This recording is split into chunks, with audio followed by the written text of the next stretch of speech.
عشان ناخد قرارات الجبليه نروح الاول للزمالك علشان ما يضيعش مني الوقت وما اتكلمش عن نادي الزمالك. الزمالك في الاهرام يؤدي ميرانو بملعب مولاي الحسن، والاداره تشكر مسؤولي الفتح الرباطي اللي بالفعل بيستضيف نادي الزمالك، وهيتدرب نادي الزمالك على ملعب الفتح الرباطي. كل الشكر طبعا للمغرب الشقيق وهذا الشعب الجميل على حسن استضافه نادي الزمالك في الاراضي المغربيه. زاد يوضح الصوره في مؤتمر صحفي، والدفاع المغربي يطلب التوأمة مع النادي الأبيض. طبعا لقاء هام جدا يا أستاذ ياسر، وتصريحات باسم مرسي بتدل وبتوضح قد إيه في وعي في مسألة عدم التعويل على الفوز ب4 أهداف هنا في القاهرة، وإنه دي مباراة منفصلة وكأننا ما لعبناش مع الوداد. والله كنت بتابع طبعا المباراة، النتيجة الكبيرة اللي حققها نادي الزمالك على الوداد 4-0، ودي ما حصلتش خالص يعني في بين لقاءات الفريقين. يمكن في النهائي حصل تامر عبد الحميد اللي هو هدف النهائي افريقيا، وكانت البطوله سنه 2002. نعم. بعد المباراه الحقيقه 4-0 انا عجبني كلام كمان يعني الناس كلها سواء اللاعبين او المسؤولين. احنا لعبنا شوط اول وفاضل لنا الشوط الثاني، فده دليل على ايه؟ ده دليل اللي فيه وعي كبير جدا. لعيبه نادي الزمالك واضح اللي فيه مسؤوليه، واضح اللي فيه قدرة ورغبة على تحقيق إنجاز كبير لنادي الزمالك، وخاصة اللي أنا حاسس يعني إن البطولة قريبة جدا للزمالك. نعم. سواء زيسكو هيلعب في النهائي مع الزمالك أو سان داونز الجنوب أفريقي، أنا أتصور يعني إن الزمالك بيعرف يلعب مع الفرقتين دول. نعم. هيبقى لقاء قوي جدا إن شاء الله. أتوقع إن شاء الله الزمالك هيتجاوز زيسكو مش زيسكو، لا أتوقع سان داونز، لا أتوقع الفرقتين طبعا في منتهى الصعوبة، لكن أنا عايز يعني أمنيتي سان داونز في جنوب أفريقيا عشان الزمالك ياخد بطاره. أيوة. يعني تبقى مباراة قوية جدا. وعلى فكرة جنوب أفريقيا بيلعبوا كرة برازيلية لطيفة، يعني الكرة ما فيش عنف، لكن زيسكو الزامبي بيلعب بعنف شديد. يعني جنوب افريقيا هو انا قلقان من الفرقه دي تحديدا. أيوة. يعني. وهو عشان العنف، لكن هو جنوب افريقيا مع الزمالك في النهائي ان شاء الله هتستمتع بمباراه. وخلي بالك في الحاله دي الزمالك هيلعب المباراه الاولى هناك وهيلعب العوده هنا. شوف الميزه. يبقى دلوقتي الزمالك عنده فرصه، وان شاء الله الحمد لله حصل 4-0. انا شخصيا مش عايز اقول لك، انا كان معايا بنتفرج على الماتش وكان معانا ناس يعني اهلاويه، ما فيش هزار.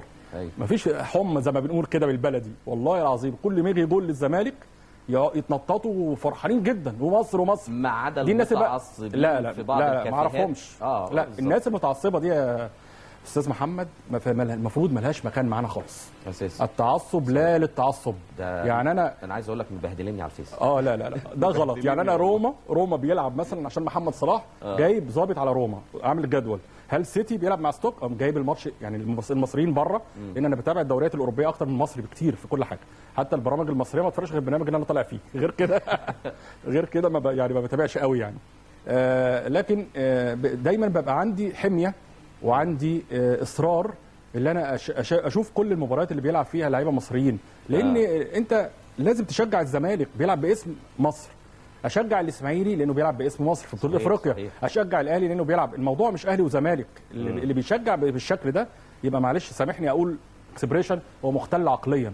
يقول يا رب الزمالك يتغلب بطوله افريقيا. لما واحد جه قال لي كده وفاجئ، يعني طبعا هو اهلاوي متعصب جدا، فاقنعته في الاخر. ما قدرتش اقنعه قوي اللي هو يشجع الزمالك وكده، لكن اقنعته، حيدته.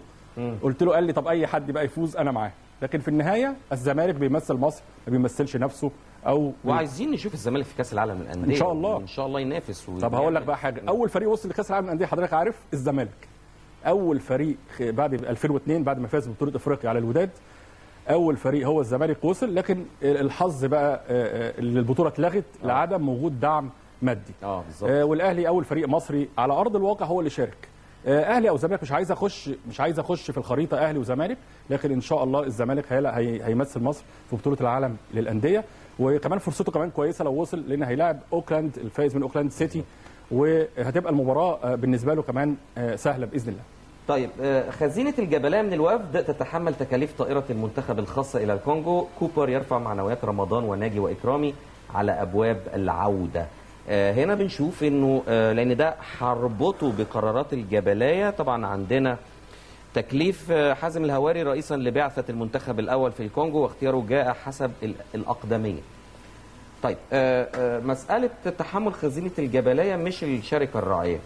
او مش وزاره الشباب والرياضه بمعنى اخر يعني بتشوف مساله الدعم ده او التحمل ده هو المفروض خزينه الجبليه، خاصه ان احنا سمعنا تصريحات كتيره جدا من المجلس السابق برئاسه السيد جمال علام انه الخزينه منتعشه في الجبليه، وخاصه تصريحات الحاج محمود الشامي كان دايما يكرر هذه المساله ويقول ان احنا، وكابتن حسن فريد كان دايما يقول لنا انه الخزينه منتعشه وانه في فلوس كتيره وفي مسائل من النوع ده.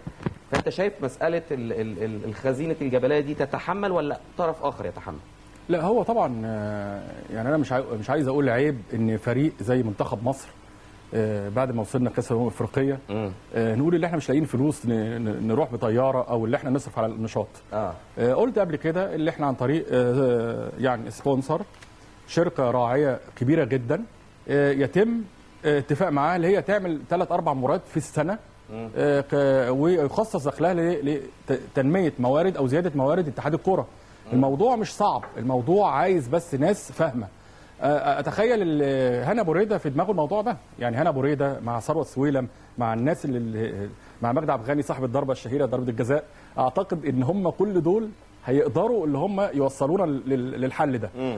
حكايه الفلوس فيها الخزنه فيها فلوس او ما فيهاش او الناس هنعمل ايه او الطياره او هيبقى كده، الكلام ده مش هيبان دلوقتي لان هيحصل عمليه جرد لميزانيه اتحاد الكوره عن طريق امين الصندوق، عن طريق كابتن هنا ابو ريده. نعم. هيحصل جرد للخزنه، لكن هو فعلا زي ما حضرتك قلت من شويه ان جمال علام رئيس الاتحاد قال اللي فيه انتعاشه وكان فيه حوالي اعتقد 25 مليون ده فائض من 17 ل 25 مليون على ما اتذكر.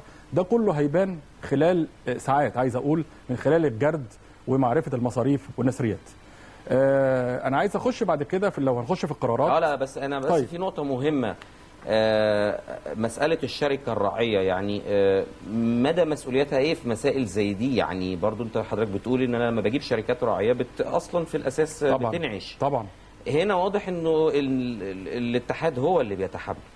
طيب انا هقول لحضرتك حاجة، هو احنا عندنا مشكلة كبيرة جدا. شفنا بعثة طالعة يقولوا 50 واحد مرافقين من الجمهور، حاجة كده يعني اعداد ضئيلة، ويعني مسألة الطيارة الخاصة دي بتاخد فلوس كتير يعني.